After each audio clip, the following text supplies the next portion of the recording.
Mama, balbutia-t-il, la voix brisée, je ne peux plus vivre là-bas. Tante Rose ne veut pas de moi. Elle ne m'aime pas. J'ai faim, Mama. Je ne sais plus quoi faire. À ses yeux, l'esprit de sa mère semblait présent, l'enveloppant, lui disant qu'il n'était pas seul. Il se coucha au sol, contre le tertre, laissant ses larmes couler. « Je ne veux plus retourner là-bas, Mama, » murmura-t-il, à peine audible. « Je préfère rester ici avec toi.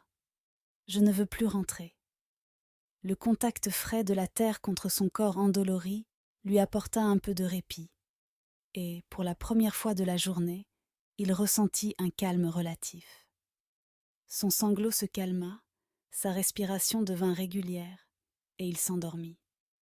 Au matin, le soleil s'éleva doucement, les oiseaux chantaient dans les arbres, et l'air était frais. Samuel s'étira, endolori d'avoir passé la nuit par terre.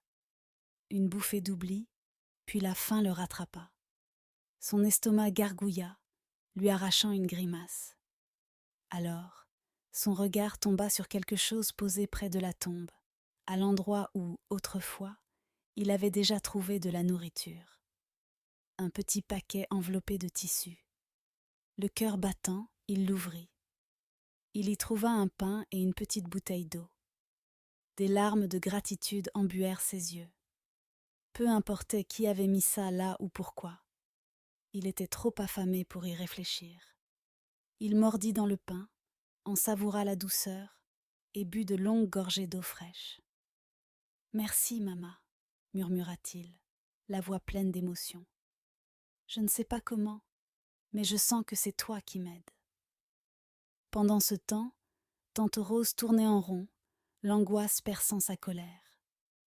Elle avait cru que Samuel rentrerait quand la faim se ferait trop forte, mais il ne réapparut pas. Le matin passa sans trace de lui, et sa rage céda la place à l'inquiétude. Elle sortit, interrogeant les voisins, scrutant les ruelles. Personne ne l'avait vu. La panique la gagnait. Qu'arriverait-il si on le retrouvait mort? Qu'allaient dire les gens?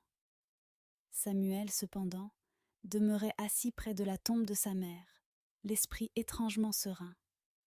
Il ne savait pas de quoi demain serait fait, mais il savait qu'il n'était plus question de retourner chez tante Rose.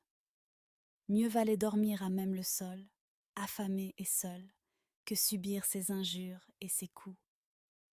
La journée s'écoula calmement, bercée par le silence du cimetière, et, pour la première fois depuis longtemps, il se sentit en sécurité. Samuel passa le plus clair de la journée près de la tombe de sa mère, sa frêle silhouette penchée, le regard fixé sur le tertre.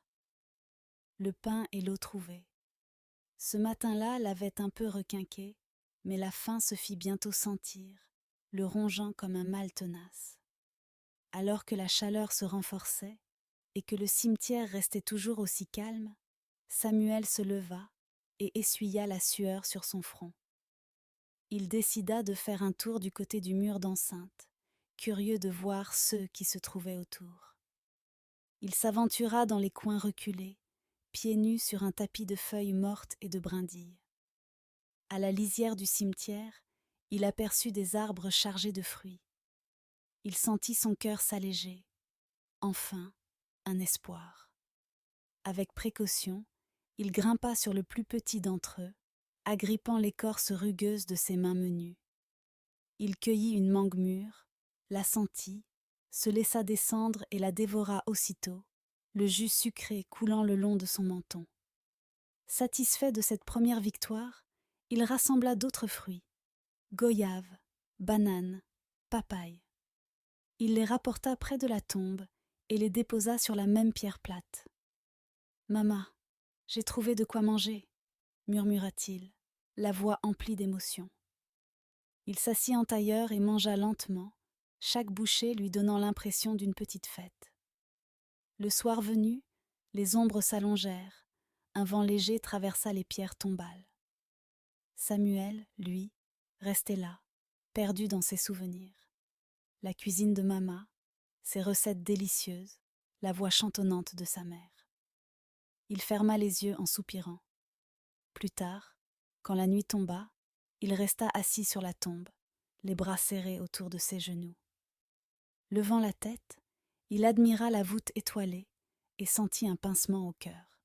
« Si seulement je pouvais avoir du fufu et de l'égousie, maman, » murmura-t-il. Il se rappelait la saveur riche, l'arôme de la soupe que sa mère lui préparait. 6 entrailles le rappelèrent vite à la réalité, gargouillant dans un bruit douloureux. Il soupira, sachant qu'il ne s'agissait que d'un rêve. Il se leva pour aller se soulager dans un bosquet à l'extrémité du cimetière, la nuit étant si sombre qu'il devait avancer avec prudence. En regagnant la tombe, il s'arrêta net, écarquillant les yeux. Sur la pierre plate, un plat fumant de fufu et de soupe égousie l'attendait, accompagné d'une bouteille d'eau miroitant sous la lune. Le cœur de Samuel s'emballa, ses mains se mirent à trembler. Il cligna plusieurs fois des yeux, croyant rêver. Mais le mets appétissant demeurait bien là, encore chaud. « Mama » murmura-t-il d'une voix pleine d'incrédulité. « C'est toi qui fais ça ?» Seul le bruissement des feuilles lui répondit. Pas un signe de vie dans les alentours. Pourtant, l'atmosphère paraissait étrange, presque lourde, comme si une présence invisible veillait sur lui.